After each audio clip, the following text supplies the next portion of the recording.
Okay, so before we talk about the PLC, this is what I was talking about in terms of the pressure. So this reactor performs, or is we measure the performance of this reactor based on the head loss, and the head loss basically means how much pressure is built up in the reactor.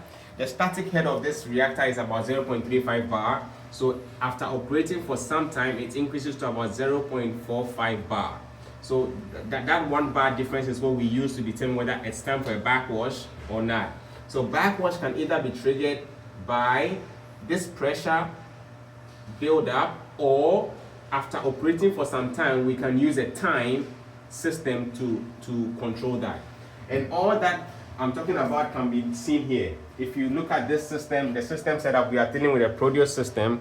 And so you can see we have a time mode or a pressure mode. And this is what determines whether we trigger a backwash by time or by pressure. This is what the HMI looks like. We have the reactor itself, as I was talking about. We have the effluent tank, the influent tank. This is the feed pump. This is the feed FIT, or the flow meter I was talking about. This is the mechanical valve we use to open or feed the system. This is the backwash pump we just looked at a while ago. And so this is how the whole setup looks like. If you put this system in automatic, you can just start and the unit will start running on itself. But if you want to take individual units or instruments, you toggle to manual mode, and then you can start or stop any instrument that you need to check.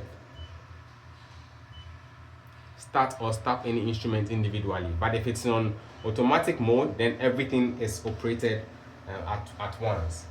There are